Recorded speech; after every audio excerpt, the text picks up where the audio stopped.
This is the Agora World SDK video tutorial, our first one, hopefully of many. First thing you're going to want to do is download Unity Hub and the correct Unity version. We use, at the time of this video, Unity 2021.3.0 F1. Make sure that you check when you look at this, the actual Unity version we're currently using, because this tutorial might be a little bit outdated depending on when you look at it. And the way you check that is in our documentation page. There should be a list here of what Unity version we're using. So 2021.3.0. And once you have that installed, you're going to want to make sure that your install has the modules that are needed, which is Mac and Windows. So you click Add Modules here. You'll see what modules you have installed, and if you're on Windows, you need to have Mac installed, and if you're on Mac, you need to have Windows Mono installed. We also have WebGL, which is coming, so if you want to do WebGL support as well, you'll have to download that. That's coming later this year. So first thing I'm going to do is create a new Unity project.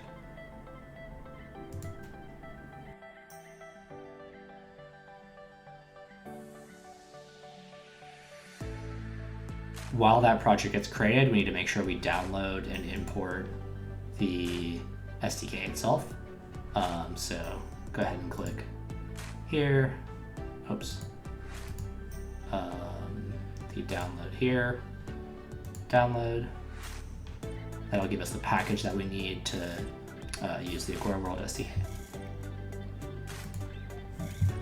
Okay, so we've got our Unity project set up. I personally do not like the default Unity configuration, so I have my own that I set up usually. So let's go ahead and do that so you guys can follow along. I drag my project folder up here. I then change this to one column layout,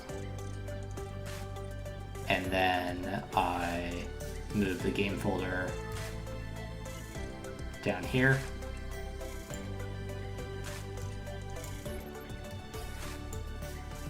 And even things out a bit. And that's how I use it. But everyone has their own preferences, so do what you want. But for this tutorial, this is the setup. Next, I need to import the SDK. So I'm going to go ahead and look at my downloads page, which has the download I just did. Go ahead and double click that. Looks good. Import. And then we'll have this folder. So just so you have a quick view of this, internal, don't worry about that folder. That's got internal stuff that you don't need to interface with directly. We have the plugin SDK folder, which has some stuff for plugins, and then the World SDK folder, which has some helpful prefabs, as well as the version, which you won't have to touch, and then the license agreement, which is also available online. So we want to create a world first. So the first thing we're going to do is we're going to go ahead and anytime you import the SDK, you need to go up here and hit this match layers button. What that's going to do is create layers that match our app layers. And if you want to do custom layers, because you're doing something like more custom with custom code, the place that you can mess around with that is using these SDK layers 1 through 5. Just keep in mind that the collision matrix will not match. But this is all more advanced stuff, so if you need help with that, reach out to us. So we need to create the window that we're going to edit from. So go up to Agora World SDK. I usually like to dock this in the inspector. I'm currently logged in, so let me go ahead and log out. Put in my email. And then password.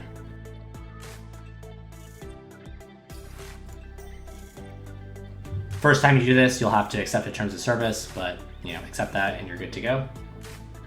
Then we go ahead and hit this create world button. We see a bunch of info we're gonna have to fill in, but before we do that, we actually need to have a world that we wanna upload. So what I'm gonna do is I'm gonna go ahead and close this window for now, create a new folder, call it My Fantastic World, gonna create a scene,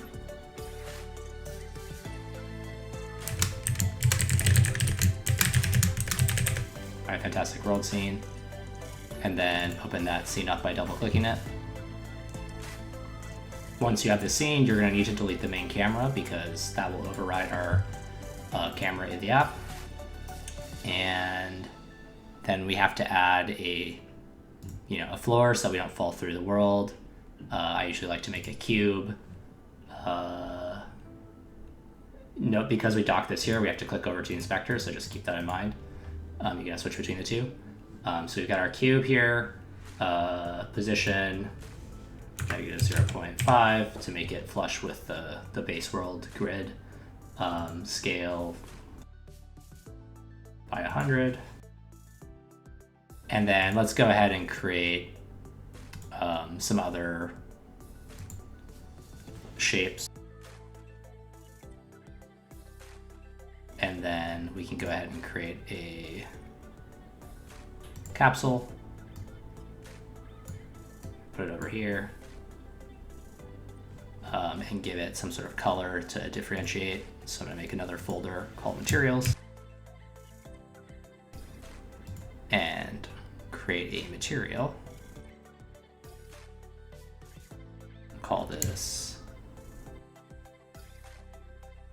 capsule red, drag that onto the capsule, and then make it red. Okay, so we've got a world, but before we go ahead and upload it, we're gonna need to do one more thing, which is to add the Agora World support. In order to do that, the easiest way is you just open up this Agora World SDK folder, you then look in the World SDK folder, and then under there prefabs, and then there's this _ Agora World SDK quick start, drag that into the environment, and you want to place this wherever you want people to spawn. So this looks like a decent spot to spawn. I usually like to put it a little bit above the ground just to make sure that there's no wonkiness with physics. Sometimes if it's right on the ground, you can fall through. It's not supposed to do that, but Unity physics being what they are, that sometimes will happen. So I put it a little bit above the ground just to guarantee that there's not going to be any wonkiness. And then once we have that, we are good to go. So go ahead and save the scene, Control S or Command S if you're on Mac. You'll notice the scene is now saved because there's no start next to it. And then we can start adding the info we need to upload. So I'm going to call this My Fantastic World. Equip the scene file. A handy trick if you're not sure where your scene file is you can click here and then select scene asset, and then go ahead and drag that into the slot. We need a feature image, so we'll go ahead and select a small image that we have for such purposes. You want this to be as small as possible just for efficiency's sake. We're not going to worry about DLLs right now. That's for custom code, which we'll get to in a later tutorial. And then same with custom map and custom booth images. These are things that are legacy systems that we are probably going to remove support for pretty soon, so I wouldn't worry about learning them. Then we go ahead and put in our description, some tags, and we can throw in a recommended occupancy so people have some idea of how big this world is. Now, if you were building, if this was a world with a ton of assets in it and you weren't sure how big it was going to be and you didn't want to go ahead and try to publish something that was going to be massive and take forever to upload, you could hit this check world asset bundle size. What this does is it only builds the Windows version of the asset bundle, and that will allow you to fairly quickly check how big the world will be. We recommend keeping worlds under 50 megabytes. Anything bigger than that, and it starts to become a tedious amount of time to download, but I think the hard cap right now is something like a gigabyte. Don't quote me on that because it could change at any moment, but if you're doing a gigabyte, you're probably doing something wrong. That's a pretty massive world, and we do not recommend worlds that big. So try to keep it as small as possible, under 50 megs, maybe under 100 if you're really going hard on graphics. And there's lots of things you can do to try to optimize textures and things. So with this, we're ready to publish. So I go ahead and hit this publish button here. The one thing to note that is kind of a quirk of our SDK is with a world, the scene that you're building has to be open. So if I was, like, okay, I made this world, but now I'm over here. If you hit publish here, there could be some weird things that happen, and it will not work correctly. So make sure that you have the scene open that you're publishing, which is this one, and then we'll go ahead and hit publish. And publish cannot be canceled, so make sure you're actually ready and hit proceed.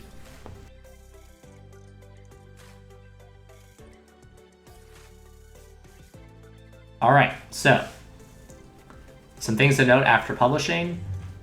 If ever you publish and this play button is glowing blue, which means that you're in Unity's play mode, it means that something went wrong during the publish. There are a number of reasons that things can go wrong. The most common of which is not having both build targets or using the wrong version of Unity. If there are compile or build errors with your plugin stuff that you're using, that could also happen. You do not need to try to waste your time testing if it worked. If you see that play button blue, that means something went wrong. So because it's not blue, we believe that something went right, and you can double confirm that it worked out correctly if you see this world data confirmed with server as well as world upload finished. This is the key point here that means everything went correctly. If you don't see that, or if you're in play mode, something went wrong. Now, some other things happen. We have a weird bug that we're not entirely sure of. It doesn't actually affect anything, but basically there's a check that we do if you're on the right version that is causing this like internal error to occur. It's probably a Unity version thing. So if we ever in the future upgrade Unity versions, they'll probably go away, as well as if we change that code around. So this particular error you can ignore for now. The only thing you really need to worry about, if you're curious what your generated world key is, that's the unique identifier for your world. You can check it there. You can check the file size of the world. This one, because it's very small and has almost nothing in it, is less than 0.1 megabytes. And then you can also see things like the files that got uploaded and stuff like that, but everything worked out correctly there. So now we just need to test it. The way that we do that, we open Agora World.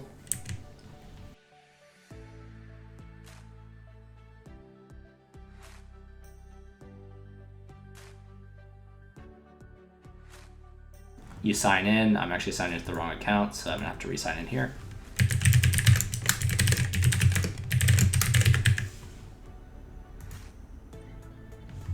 And then once you're signed in, you can either go to My Experiences and select an experience that you want to be basically using for testing, or you can create a new experience, which we'll do here just so you can see the flow. You are eventually limited on the number of experiences you can have.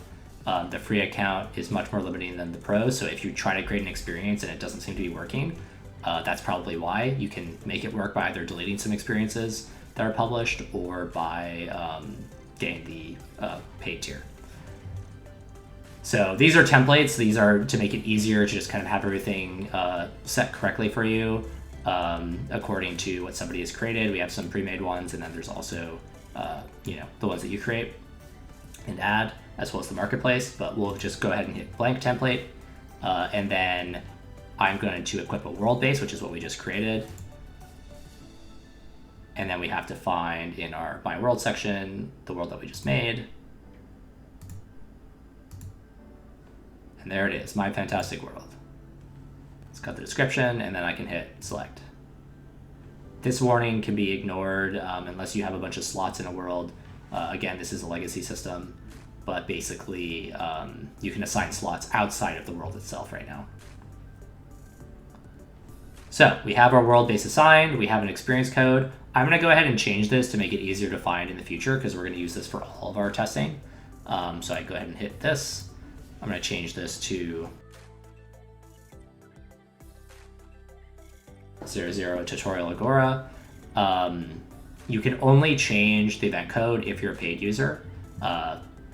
Paid user tier is very cheap right now. It's $10 a month. So obviously we would love if you guys paid it, but obviously if you're free checking it out, just go ahead and keep whatever the random experience code is, and you'll be good to go. Then all you have to do is hit publish, and then join. And if everything went correctly, we should load into the world, which we do. Look around, we should see our red capsule, and there it is. And you can use the arrow keys or the WASD to move, and look around, and yep, looks like our world. Go ahead and hit shift and run off the edge. Always a fun thing to do. And then you respawn. We have a preset respawn point below. You can add a custom one if for whatever reason you want to have it there. But yeah, basically it worked. So that is good. Now what we're gonna do is let's say this red capsule looks pretty lonely, so I'm gonna add an extra piece of environment geometry to make it not so lonely, and to make sure that we can update this world. So back in Unity, we have our world here. I'm gonna go ahead and create a new shape. Let's create a cube. Hit the inspector to change its size in the y-axis. And then this cube, we're gonna go ahead and apply a new material, which we're just gonna duplicate with Control D. And call this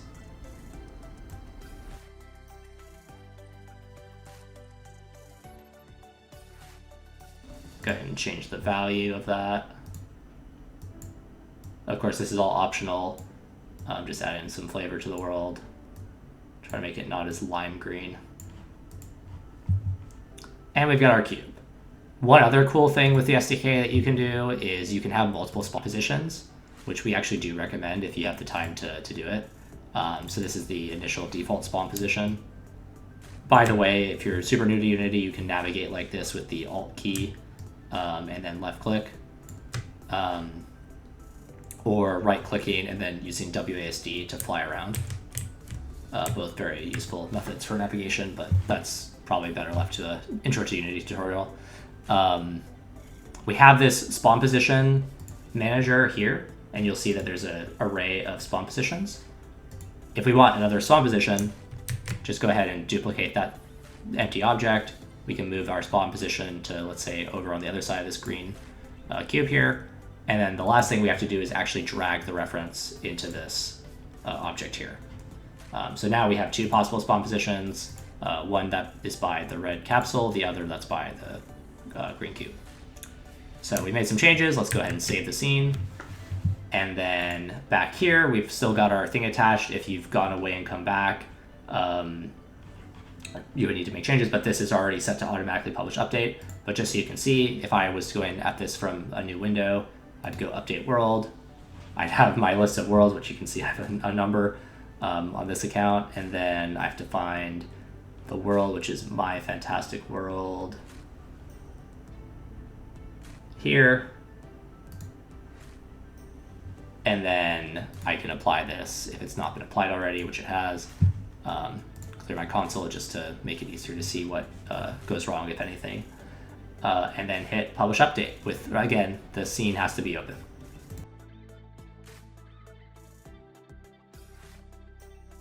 Okay, so that worked. We got our load upload finished dialog, and we're good to check it in here.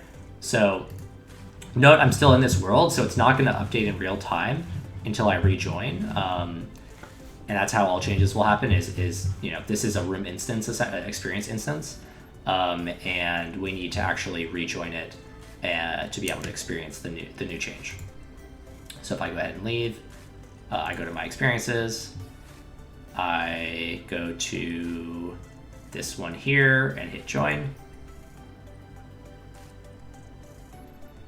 Hey, look, I see the green cube, and by random chance I happen to spawn in the same position as before, but As you can see, there is a red capsule and a green cube here now, and the update worked. So that's it. In the next section, we're going to look at plugins and how to do them. There's a lot you can do with worlds as well. This is just to get you started. Can't wait to see what you guys build.